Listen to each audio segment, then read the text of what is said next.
சரி, இந்த நாள்ல ஆண்டவர் எனக்கு என்ன வார்த்தை வச்சிருக்கிறான்னு நினைக்கிறீங்களா? நீங்கள் அசைக்கப்படுவதில்லை அப்படின்னு ஆண்டவர் சொல்றார். அசைக்கப்படுவதில்லையா? கொஞ்சம் அசைஞ்சு கொண்டுதான் இருக்கிறையா? என்ன பண்ணனே தெரியல, இந்த பிரச்சனை என்ன அசைக்குது, இந்த போராட்டம் என்ன அசைக்குது, சாத்தான் என்ன அசைக்கிறான், இந்த பொல்லாத மனிதர்கள் அசைக்கிறாங்க, நிம்மதியாவே இருக்க விட மாட்டேங்கிறாங்க அப்படின்னு கலங்குறீங்களா?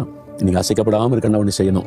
வேத புஸ்தகம் 1 யோவான் 2:17 தேவனுடைய சித்தத்தின்படி செய்கிறவன் எவனோ அவன் என்றென்றைக்கும் நிலைத்திருப்பான். அதாவது அவன் அசைக்க முடியாது, நிலைத்திருப்பான்.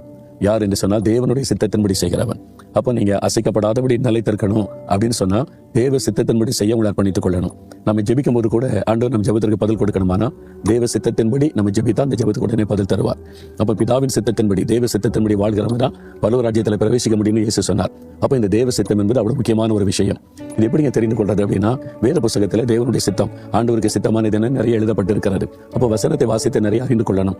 அது எல்லாமே சொல்லியிருக்கோம். அந்த காலத்துல நம்ம வாழக்கூடிய முறைகள் சொல்லியிருக்குது. இப்ப நான் என்ன படிக்கணும், என்ன வியாபாரம் பண்ணணும், அதெல்லாம் இருக்குமா அப்படின்னு கேட்டா, தேவ சித்தத்தை வெளிப்படுத்துகிறவர் பரிசுத்த ஆவியானவர். அப்ப பரிசுத்த ஆவிக்குள்ள நிரம்பி ஜெபிக்கும் போது ஆவியானவர் தேவ சித்தத்தை நமக்கு வெளிப்படுத்துவார், நம்மை குறித்த தேவ சித்தம். அப்போ உங்க வாழ்க்கையில நீங்க வியாபாரம் செய்தாலும் தேவ சித்தத்தின்படி செய்யணும், பிள்ளைகள் படிக்க வச்சாலும் தேவ சித்தத்தின்படி செய்யணும், நீ வீடு கட்டினாலும் தேவ சித்தத்தின்படி செய்யணும்.